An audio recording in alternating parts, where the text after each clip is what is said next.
Hi everyone, and welcome to Breaking the Cycle to Step Forward podcast number 23. I'm Chris Tuck and I'm joined by my co-host. I'm Beverley Ann. Hello. Ooh, so what are we talking about today, Bev? We're talking about resources that we use. So it could be books, it could be different ways for accessing. So different information and support for ourselves, which is really important for our own self-development and also for others around us sometimes.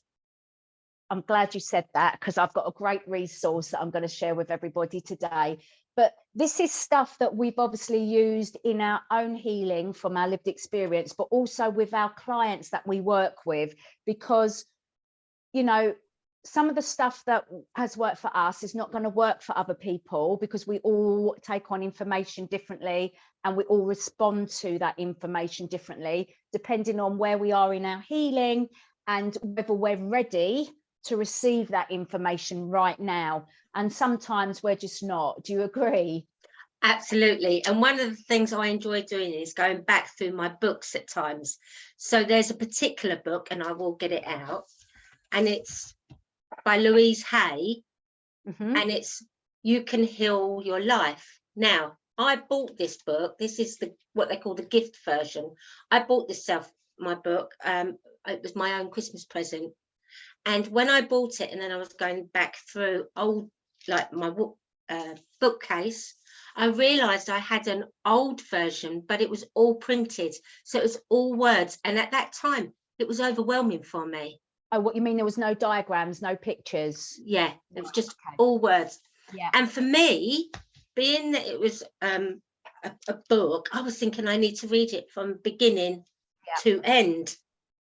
But actually, when it comes to healing, recovery, self-development, that's not always the case.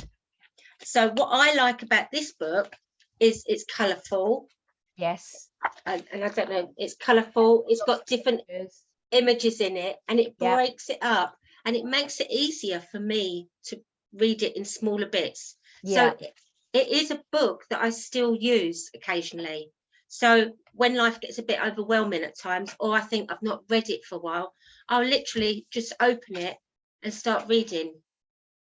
So that's my go-to Bible, as I would say. For yourself, yeah. What about, what would be one of your key books? Oh, so before I go into books, what I wanted to do was, sometimes we don't know what books we need because we just don't know about trauma. We don't know about what it is we actually need. We don't know what to access. We don't know what to read. So right at the beginning of my journey, I watched Oprah Winfrey, like a lot of people, because she always spoke about childhood abuse. So that's where I got some of my knowledge. I would read the local weekly magazine, Chat, all of those kind of things. And there would always be a real life abuse story in there. And I thought, oh my God, someone else has been through what I've been through. Look, they're speaking out about it. Oh my God, look at their symptoms, what they're living with. And it just all started to resonate. And all of that started giving me the courage and the confidence to actually look at myself and then eventually obviously speak out. But it's all of these little building blocks, and also then speaking to other people. So, and then I started, well, I thought I had my SHIT together. I really did. Yeah. I thought I hadn't been impacted by my past, or I had dealt with it and it wasn't impacting me anymore. And I was living a life of, you know, of being fully healed and da, da, da, da, da, da, da. Obviously, we know different now, in my case particular, for me. So when I started acknowledging and recognizing my own symptoms and my own impact, that's when I started to pick up different books, because I was in the right place to go there. Yeah. One of my go-to people, as we know from trauma, is, and I'm going to say his name wrong, Gabor Mate. Yes. Yes. So obviously I can't remember if I went with you or someone else. I went to actually listen to him speak in London, and I ended up picking up his 3 books, and I was meant to read them. Have I read them yet? No. How long have I owned them? 2 years. And you know why I've not gone there? Because in the last 2 years, that is when I've realized I'm not in the right place, because I've gone through lots of traumatic events, through the court case, the police case, dealing with deaths in the family, I don't want to bore everybody, but one day I will get round to reading these, because the man knows what he's talking about, and I was blown away by what he told us at the event, which is covered in these books. So these are my resources that I will look into in the future, but I have got them, and I do recommend them, because even just reading the back of each book, you know, you're going to learn lots of golden nuggets. Absolutely. And I wasn't the person with you in London. However, I will be hosting the documentary film that he has made recently. Right. And I'll be hosting that at cinema early in 2023. So I will let you know more details about that. We're in discussion. I had a discussion again today. So it's called This Might Hurt. And it's talking about the physical mental connection that we're always talking about. So thank you, Chris, for sharing that. And when people see me smiling when you're talking, one of the things I just want our listeners to understand, if you're listening to it on a podcast, you can't see our faces, but we also have this available on video on YouTube. So if anyone's watching and thinking, oh, they're smiling at each other, yes, we naturally do anyway, but we're often smiling because we know that feeling. Like when you said about, you think, oh, I've got all my SHIT together, I'm healed, that's it. I remember saying, I don't need anything more, that's it. But we've both come to know, especially being professionals now, it's like an onion, and there's layers. And as we get healed in one area and we walk forward, there's another step that we don't have to go there, but we choose to, especially because of the work we do. It's important to us. So I just wanted to clarify that for people, because everybody has a choice to be where they are. So you give me another book then, and then I'll come back to you with another book. So this one is called The Courage to Heal. And this actually holds a very special place, because when I very, very, very first started counselling, I was absolutely scared. It was when my kids were very young, and I was coping with being a mum to young children and not realising the mirroring effect of having children for me. That's not the same as everyone else, but for me. I really felt isolated. I didn't really know anyone else I didn't know anyone publicly that had shared that they were a survivor. And this book, wow, first of all, it's quite a thick book. So at the time it was like, whoa, that's a lot of book. But she said to me, you don't read it from page to page, just go through. And I remember reading it thinking, oh, there's other people and their honesty.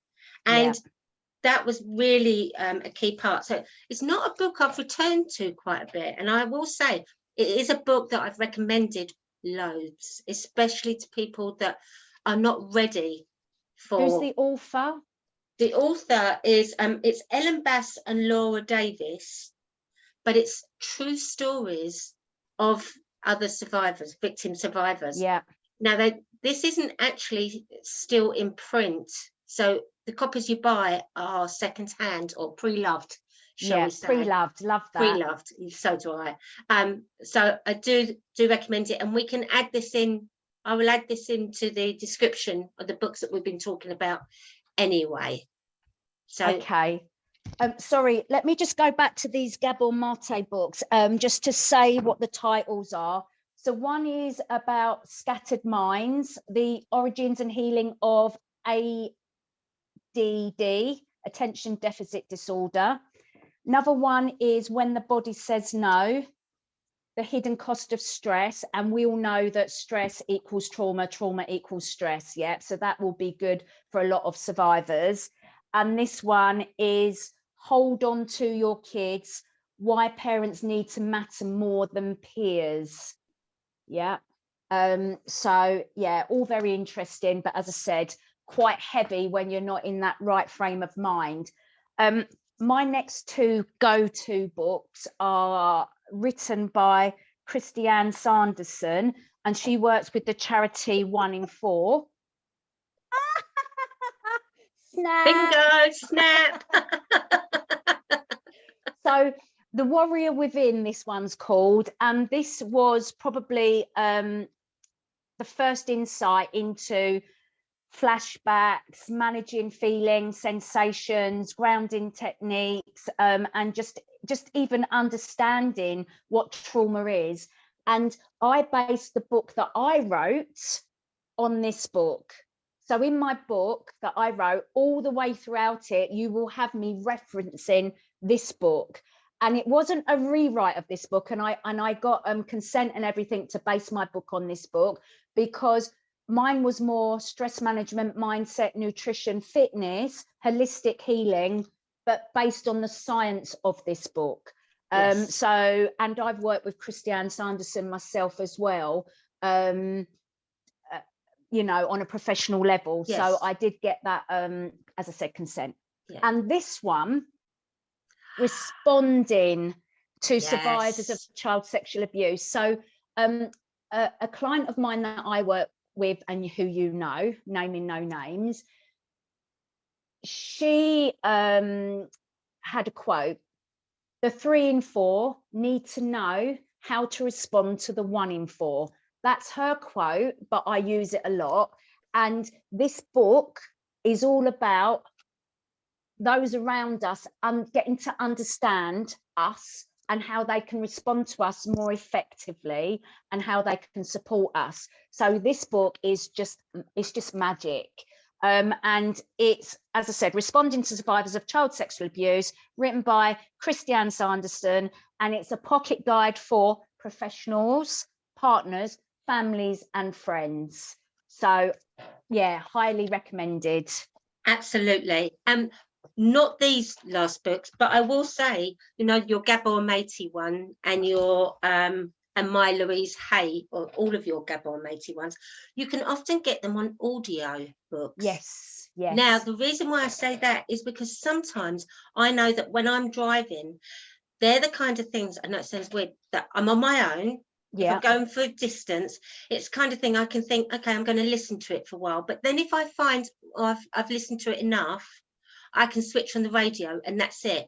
But I'm in a place that it's safe for me to listen. So it's not necessarily, I wouldn't listen to it at night time, but I would choose a time to listen to it. And that's people's choice.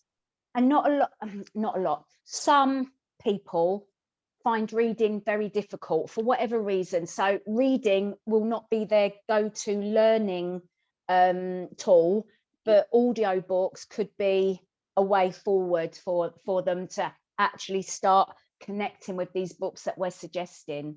Absolutely. So what's your next one? The next book I've got was actually given to me by my husband. So he's 29 years clean and sober, and he's very prolific in the AA/NA world.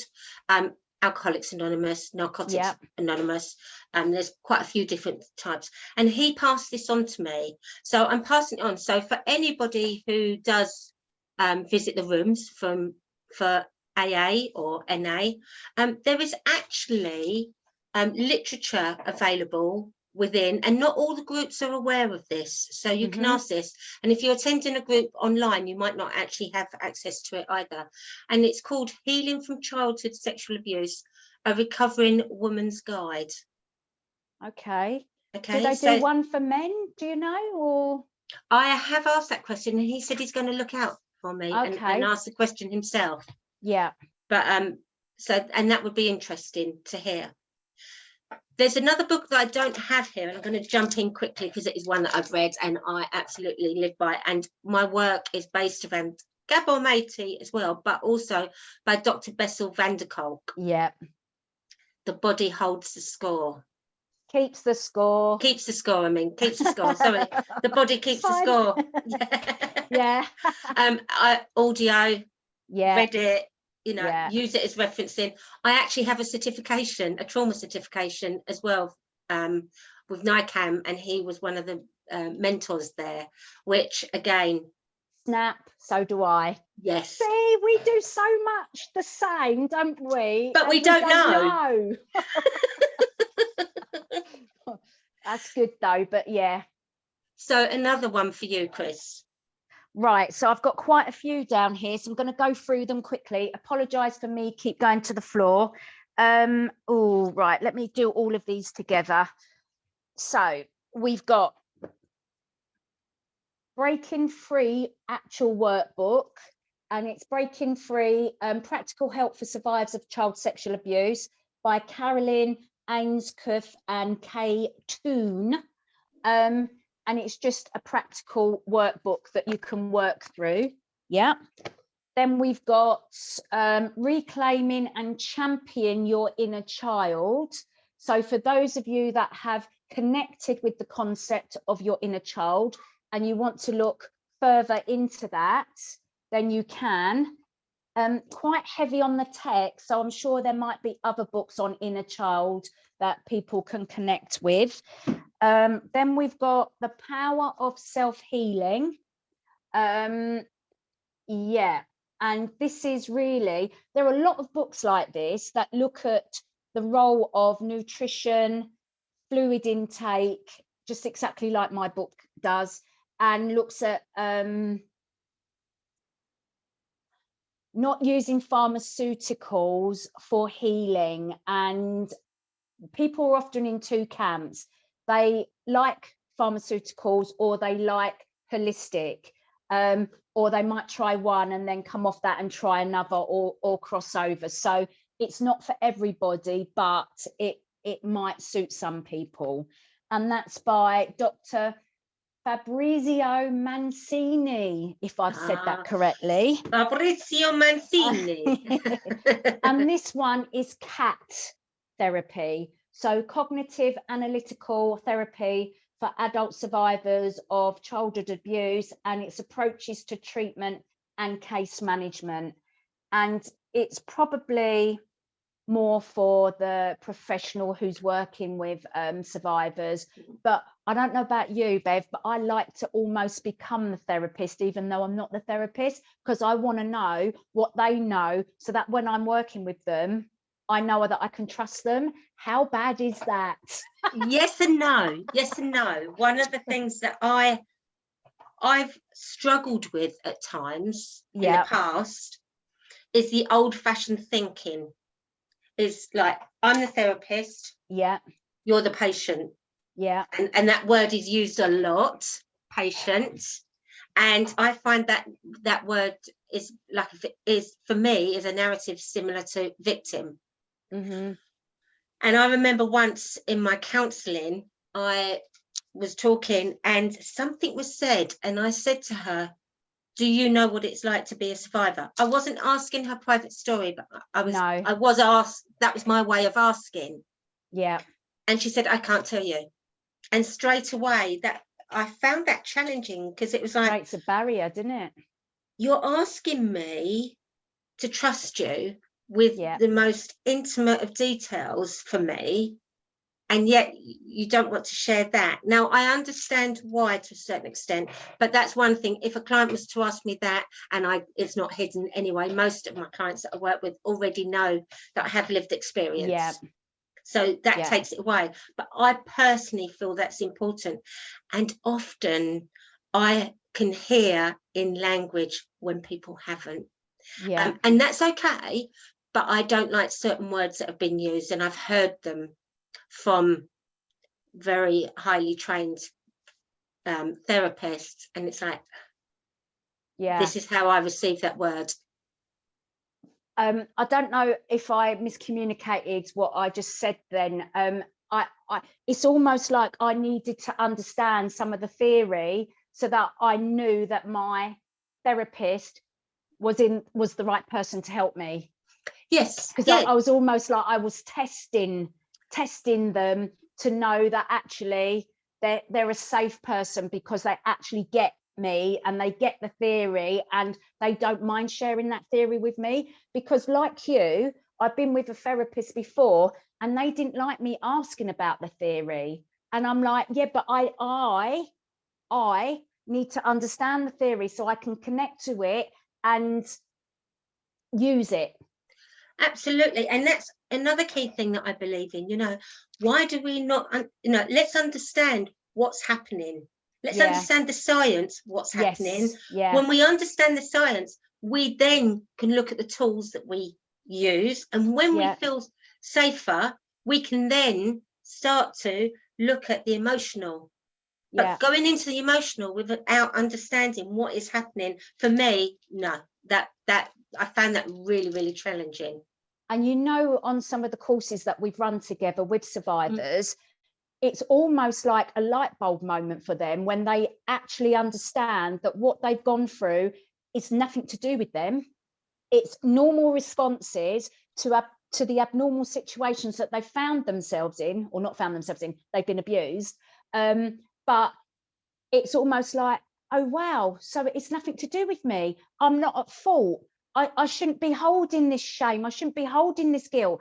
Absolutely not. It's not yours to hold on to. So it's almost like knowledge is power in this instance. Yeah, absolutely, huge.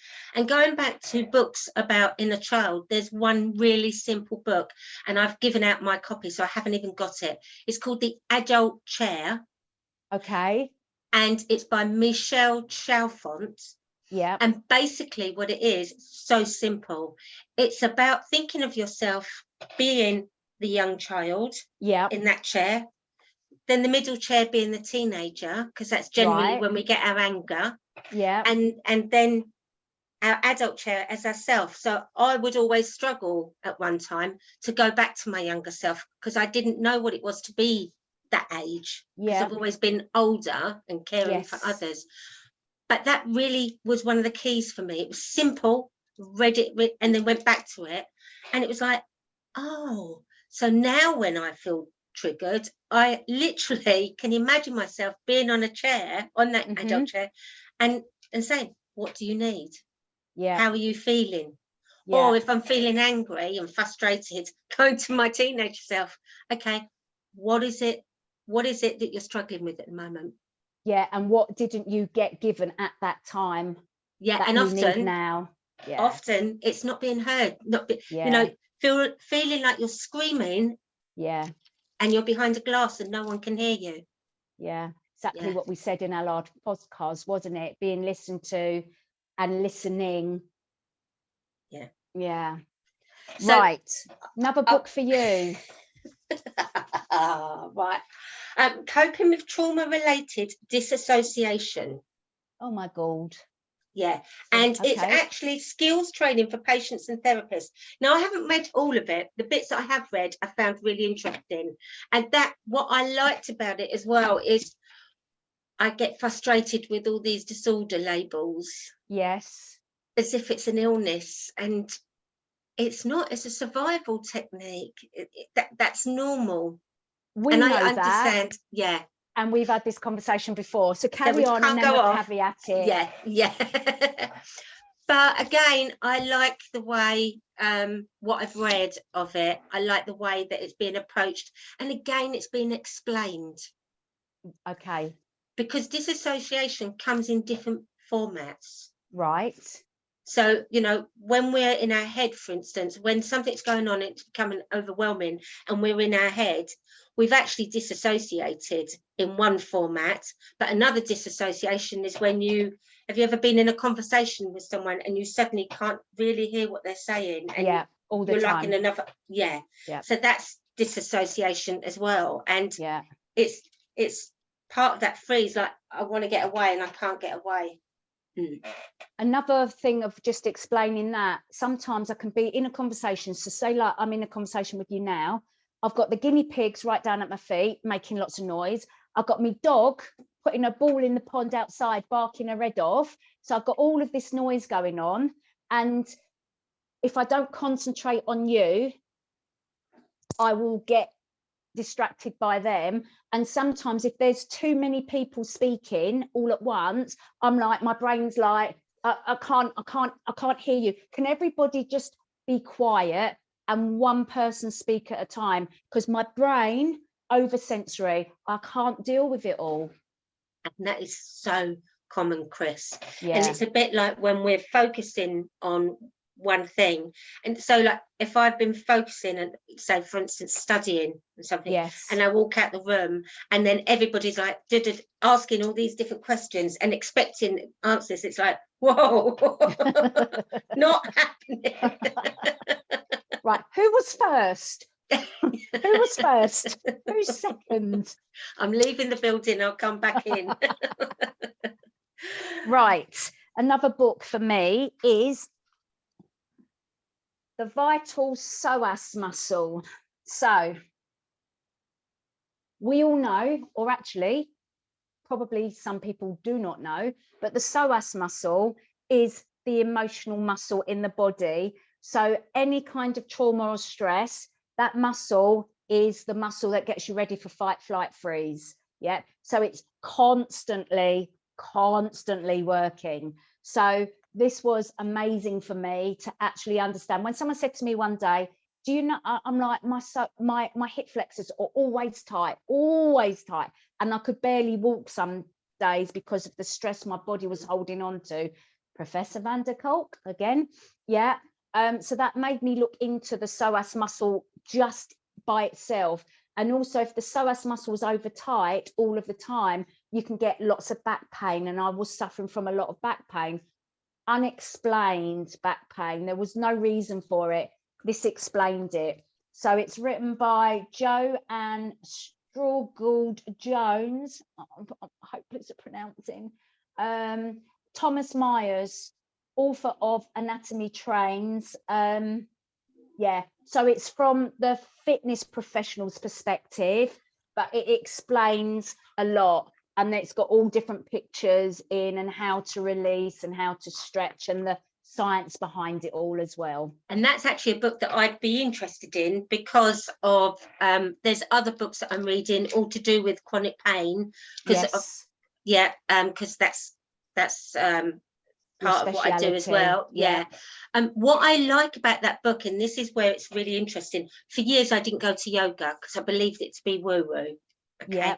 But what's interesting is, see where you've got your diagram there. Yeah. And you've got various points on your diagram. It actually is very similar to your yoga chakras. Yes. And we were doing a yoga chakra, which is just above your belly, and I can't remember what it's called, so don't quote me because I go there to relax. But that's what I like finding out about the scientific as well as the holistic. Yeah, so this one says connecting physical, emotional and spiritual well-being. So, you read these books if you want to, and you take from them what works for you and you leave the rest. Yeah. But have you got another book? Not in my hand. No, I was just going to say, sorry for anyone listening because we're interrupting, but this is what we love about it. It's informal conversation. But what I love is, to be honest, I didn't understand the word spirituality years ago. I used to think, I'm not religious, don't force it on me. Yeah. And now I understand it's part of that being able to let go. Yeah. Part of that is like, we can't control everything as much as we might try to. Yeah. And just sometimes we have to accept there are some things that we can't control. And so for me, going to yoga or Pilates, doing a breathwork class, for me, that's my spiritual time of letting go. Yeah. Yeah. Yeah. But it took a long time to do that. I know you haven't got the book, but have you got any other books in your head that you could recommend for people, do you think? Yes, I have. But I have gone blank because I have loads, but mine are still in the garage and I need to bring them out. But all right, no I've got worries. a place for them. But if you've got a couple, I have please got share. A couple more. Right, Chris, we're coming to near the end, so we need to be aware of this. So, the gifts of imperfection. So all of those striving to be perfect. No one's perfect. So this one says, let go of who you think you're supposed to be and embrace who you are. And I know so one of our lovely survivor friends I'm going to name her Pauline. She has a phrase, doesn't she? And she goes, I am the person I'm supposed to be, or something like that, which is similar to what that is saying. So, And yeah. That's written by the fabulous Brené Brown. It is. Now, one little tip that I found works really well, if you're reading a book and it's got a lot of writing in it, I go onto YouTube and I look up the author and I watch them, and then it helps me imagine that they're talking as I'm reading, and it helps me to absorb the book. And I love her sense of humour, Brené Brown. So even I haven't looked at this for ages, but I've like all over, I've circled things, I've written on things, and I'm like, right, I need to go back to this because they're obviously things that I need to connect with, because they are important. So yeah, and she's got lots of YouTube videos, hasn't she? So you can connect via video if you can't read the book for whatever reason. This one is Innocence Destroyed, and it's written by Jean Renvoise. I don't know how you pronounce that. Jean Renvoise, yeah. But anyway, it's a study of child sexual abuse. So it's almost like a history. It's sort of like addresses how common is child sexual abuse, how can victims and abusers best be treated. She interviews victims with experienced professionals, as well as new data from Britain, North America, and Australia to give a clear picture of the problem of child sexual abuse, its extent, its effects, and the most up-to-date recommendations for treating victims and preventing its reoccurrence. Now, this book is quite old now, so yeah, it probably there's a lot more updated information, but the thing is, it's been round. Child sexual abuse has been around for decades and decades. So the history of it, the prevalence of it, the impact of it is not going to change. It's going to be the same. Yes, yeah, absolutely. Right. I know. No. Don't tell me we're stopping this lot. Oh wow! So these are more research books.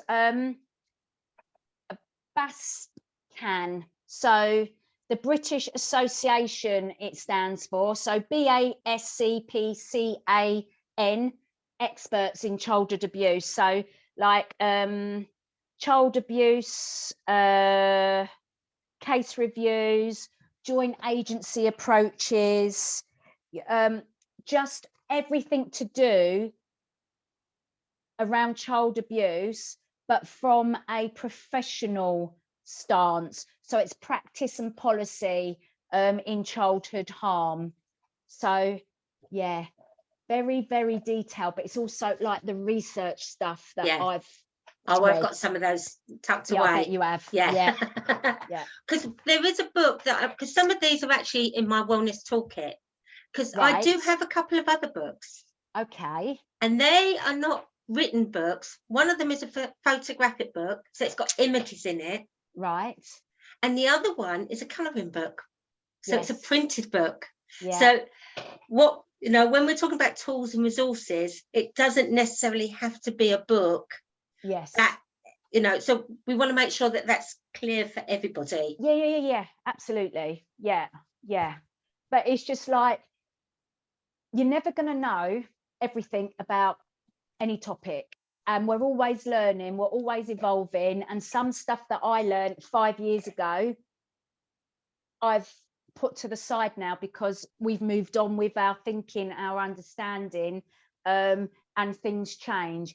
A bit like the labeling situation, where if you went anywhere near psychiatry, we all got given labels, and we still are given labels. In order to get statutory services, yes, we are all having to be given a label in order to access service. However, we now know that there are many people out there in the professional world that were like, well, why are you got a label? Like you said, Bev, earlier, why have you been given a label? What you've got, complex PTSD, is natural, normal for what you've been through. So why is it a disorder? Yet some victim survivors like ourselves, we don't necessarily want labels, but other victim and survivors find comfort in having a label. And Yes, I'm not here, you're not here to take away how other people feel about that. absolutely. You do you, we do us, but we're just putting it out there. Absolutely. And that's important to cover. And thank you, Chris, because at the end of the day, some labels help people to understand, as we've been talking about, once we understand the science and the knowledge. And sometimes it's a relief. That's what it is. That's my answer. And that works. For me, all I'm saying is I really don't like it when people feel that they're disabled by that label, because actually turn it around. What it can do is enable you. It can enable you to do further research and actually, as we said, find out who you are. Yeah. Because that's the most important thing. Yeah, it is. At the end of the day, it's about you finding your inner peace, you finding out what you want from your life and going after that, you know. And anything that's holding you back, you know, so many people say, you know, well, you shouldn't keep looking back to the past, it only holds you back, it only does this. I agree with them, but if you are being held back, you need to deal with it. Unfortunately, you have to deal with it. And sadly, it comes, and as we all know, you know, not sleeping. I was speaking to someone this morning, you know, they've got chronic fatigue, they're not sleeping of night. I asked a few key questions and that person just said to me, how do you know? And I said, look, I'm not asking anything personal. This is not the time or place. What I'm saying to you, I know because I've had similar experiences. That's all I'm going to say in this environment. However, if you want to know more, here's my email address. So we hope we've given our listeners some ideas of where to go, what to look out for, and different suggestions. And if you've got any that have helped you, books, videos, people, podcasts, anything that's helped you and you want to pass it on, just put it in the comments below. Please do, because that's what we're here for. So, Chris, thank you very much. Come to the ending of another great podcast, session 23. It just rolls away. It does, doesn't it? But exciting news. Tell everybody what's happening with our podcasts. Well, as we know, you can watch us on YouTube, but we are now launching officially as a podcast, and that's going on to various different places such as Amazon, Apple, just to name a couple, and that will be launched on Saturday, the 1st of October. So if you're watching this, you may see it just as it's launching, but if you want to listen to us all the time, please go and Google and search for Breaking the Cycle 2 Step Forward and like us, because the more followers, the more other people will get to see us and we can raise awareness, and that's what's behind this as well. Absolutely, 100%. Right, final thoughts, Beverley. Anything that we've shared today that you want to recap, or anything else you want to say? I think the most important thing is, if a book resonates with you, then use it. I will say the one area that I've visited at times, libraries, they don't have enough resources, and that is something I've been to a few libraries for, and I am going to, that's something I'm working on locally because I've moved to another area now, but we could do with more resources. So, you know, if you come across anything that works for you, share it with your library, let them know. Yeah, okay. And this is going to be a shameless plug on my behalf, but my book is called Breaking the Cycle, and it's available on the Survivors of Abuse website, and it's also available through Amazon. Yes, there you go. There you go. I'm surprised you haven't got one there. You know what? It's upstairs. I'm working on rewriting it at the moment, but it's still available as is. Okay. Yeah. Okay. Well, thank you, Chris, anyway. No worries. All right then, everyone. See you next Goodbye. time. Goodbye. Bye.